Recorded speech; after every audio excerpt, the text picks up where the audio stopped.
Hey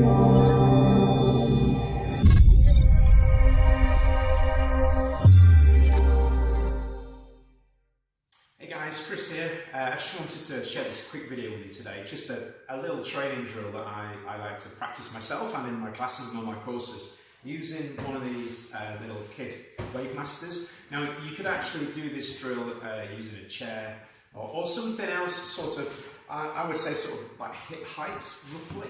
It just so happens that I found out by chance that these are the perfect size for it, so if you've got one of these, great. If not, as I say, you can use something else, another object, roughly the same sort of height. Now, one of the top questions, or one of the biggest things I get asked is how can I improve my chamber control and stability of my kicks? And this drill in particular, whilst it's not going to fix everything, it's certainly one of those exercises that you can add to the mix, and one that I like to practice most weeks myself and within my courses and class content as well. So it's a very, very simple drill. But it's one that I found that not a lot of people have actually considered or even given a try. Now I'm going to show you some different versions. Some of you may struggle to get the angle required for the start position of this. So as I say, I am going to show you two different versions, but I'm going to go in straight away with the main version that I like to try. So we're going to work off a psychic position. Now you could change this. The foot position isn't really too relevant on the leg that's on the pad. I just like to work in a foot position just to practice it, and so you get a feel for it at the same time. But what I'm going to work on doing is chambering up, and I'm going to pop my leg out on top of the pad in this position here. So this is my sort of start and end position of the technique. So what I'm going to do, I'm going to do it in. Now sometimes I'll do this in sort of reps of 10s or 20s.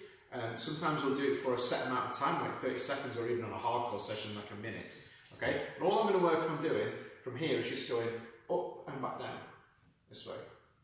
Okay, now on the camera it might not look like much, okay, but trust me, when you've done sort of between 8 and 10, you really start to feel it here. And actually as well, you're feeling it in your back leg and your standing leg as well.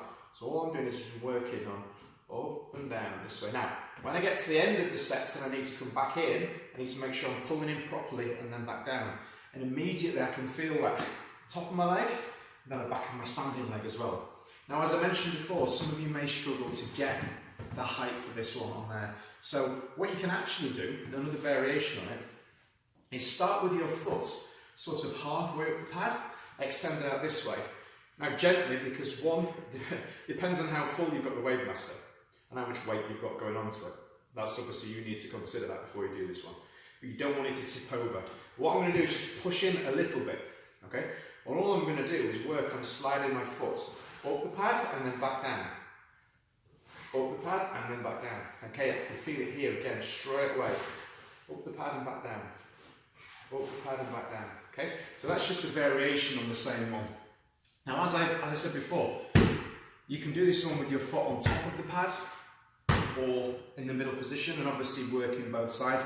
You can change this for something different. It doesn't have to be one of these pads. It just so happens, as I said before, it's the right height. If you've got a training partner or a friend that's willing to help, you could get them to use their hands instead. Obviously, just be aware that you don't want to fall into them. If you're concerned about balance, initially, you could do this one with something behind you or somebody behind you to help you to hold on to or to lean against, let's say a wall or another pad or even a chair. If you're concerned, then obviously do check that you can reach okay prior to starting the drill. Don't get in position, plonk your foot on, and then realise you're stuck.